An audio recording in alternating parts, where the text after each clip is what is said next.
Hope Family Ranch is a greenhouse ministry where the children in foster care learn how to take care of themselves. That through the profits of the ministry or through the job that they'll have, they get to learn how to manage money. They get to set up a little nest egg for themselves through a private trust fund that after they turn 18, they're not so destitute that they have to do things to get money that they shouldn't have to do. So it gives them an opportunity to learn how to take care of themselves, just like most of us get with regular families.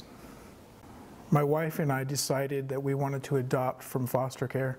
And to be able to adopt from foster care, you have to be certified as a foster home. So we had no intentions of ever doing foster care. And then when we finally did adopt, we had developed the heart for foster care by seeing the need, and we thought we could have an impact, so we started doing it. Tough job, but when we first signed up, we didn't want anybody older than 12. It was a typical way of thinking to the American public, mostly because everybody thinks that those kids are beyond help. And through circumstances with different foster kids that came into our home, we were meeting some of the older kids, and we ended up getting a home of all girls, 5 of them to be exact, and they were all older kids. And we started seeing then that these kids were being dropped. Nobody wanted them. They were forgotten orphans just because they were too old to be helped. And it wasn't true. It was a stereotype. Now there's something to stereotypes. That's why they're there. But that doesn't make them true across the board. So that's how it started.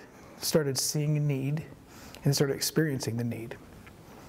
And I was at training one time and heard a story about letters from war. And this, there was a caseworker that was teaching that class that day, and she had said something about having one of her kids that had written her a letter from Iraq. He was a soldier. And his platoon sat down to write letters to everybody, and he had nobody to write a letter to. And that really touched my heart. It just made me so sad. Now, she was glad to get the letter. She wrote him back, but I just wondered how many there were like that.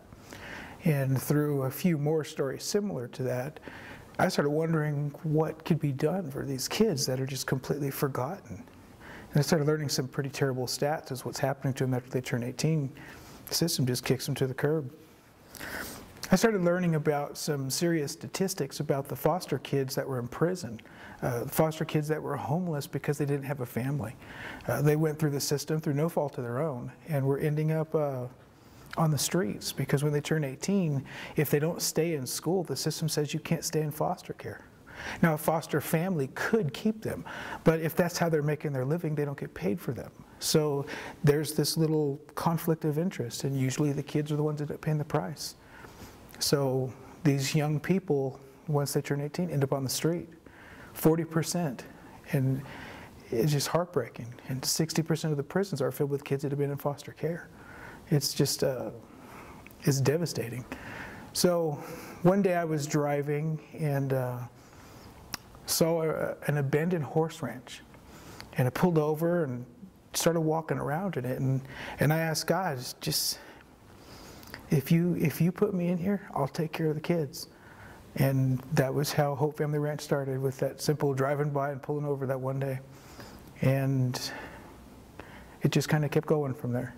It started off as equestrian therapy, too expensive, couldn't start a nonprofit or whatever it was going to be on a horse ranch. Just the horses alone would cost too much. So equestrian went away, and I started thinking of different ways that a Hope Family Ranch could be started in an inner city, and that's where the greenhouses came from, because it was a smaller startup fee or startup cost. And as it went full circle and people started getting on board with it, when it came around, the equestrian came back through Freedom Trails and another like-minded ministry. So it's pretty neat that the original idea of equestrian therapy for these kids came back, and it's developed into quite a dynamic ministry of helping these kids.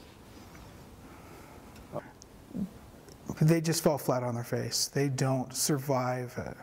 It's difficult for any of us that are 18 and just move right out to survive. We have families to fall back on. For these kids, they've got trauma history that most of us don't experience, and they've got nobody to help them.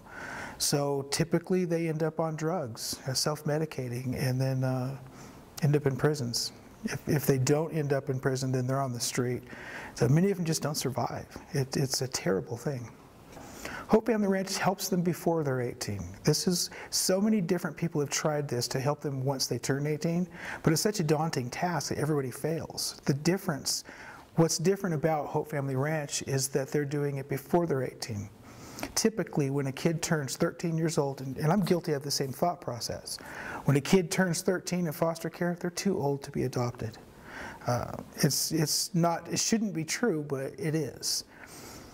So what we're doing is bringing these kids on board and teaching them how to work and how to take care of themselves from 13 to 18. So this 5-year time period, depending on how long they're there, they get to set up a little bit of money set aside. It's a little nest egg.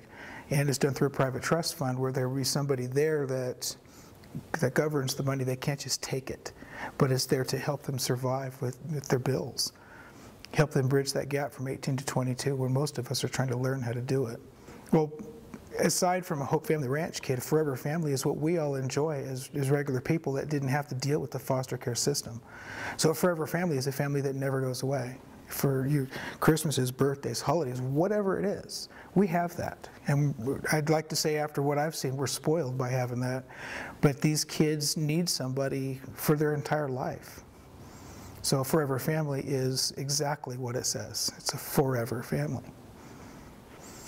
Right now, the best way to get involved with Hope Family Ranch in any way that someone would feel led to is through the website. Because from there you can send an email, you can go to Facebook, everything is connected on the website. So if somebody wants to give or somebody wants to get involved, literally, however they want to, that would be the very best first step. www.hopefamilyranch.com. For somebody to be a part of a family, even us, that were raised in normal families, or whatever normal really is, we have to partake in the family. So if we offer somebody that's in foster care a forever family and they choose not to be part of that family, that's their choice. We don't force anybody to do it. So I think it should be an option for anybody that wants that forever family to be able to have that forever family. And these kids really, really hunger for it, especially if they've never known it. They're almost jealous for it, so they have a passion for it. And even when I was growing up, or my kids now, if we don't all sit down together to eat as a family, okay, doesn't matter, once a week maybe.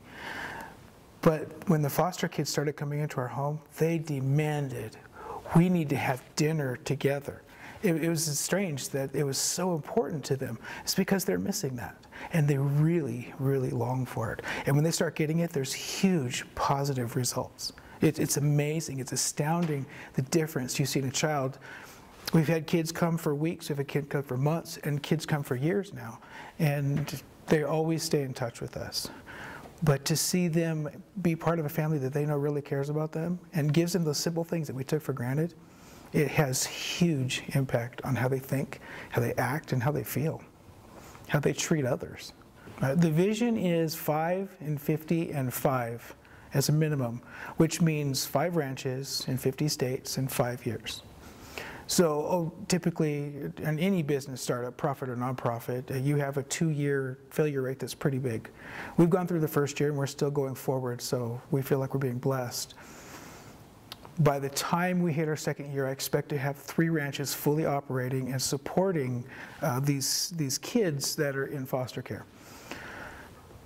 In the last 2 years of that 5 years, I expect that it just catches like wildfire and spreads across the country. If this is successful, there's no way that it's not going to get duplicated and copied. So, but just for us, we will have 250 homes open in 5 years. Sorry, not homes.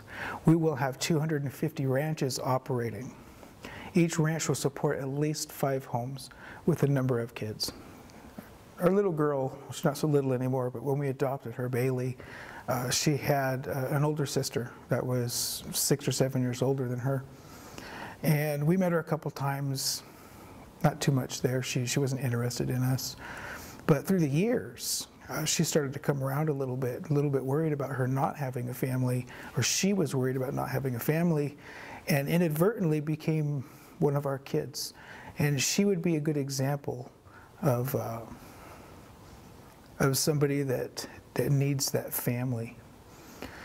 She had a little kid, a little boy, Benjamin, and we embraced him as our grandson, and that was when she finally became part of our family and started treating us like her parents. And we love her like she's our daughter. Well, she is our daughter. But even, I don't know, collateral love? I don't know what a good word for that would be. But we weren't forcing ourselves on her. We were just there for her. And it took a few years, but she came around. And now we have a lovely new grandson. So the Hope Family Ranch is not just for the kids right now. It's for those kids of those kids and the kids of those kids. Very generational. I dare you not to get involved. I never thought I'd do something like this. I was a commercial contractor for many years, and never did I think I'd be doing something like this, and now I can't imagine not doing it. Get to know these kids, reach out, however you have to do it, however you need to do it, however you want to do it. I dare you. Stereotypes do not apply to everyone. Get involved, come on. The way that this is set up is not necessarily the way everybody thinks it is, where everybody's going to live on this ranch or some kind of a boot camp. It is opposite of that. Nobody is going to live on the ranch. There will be horses there. There will be greenhouses and maybe some other type of business supporting enterprise. But the Hope Ranch, each Hope Ranch itself will be connected through satellite homes. So there will be existing foster homes that have older kids already living with them. And once we open up a ranch, then these kids are going to be invited to come have a job, to get to know us.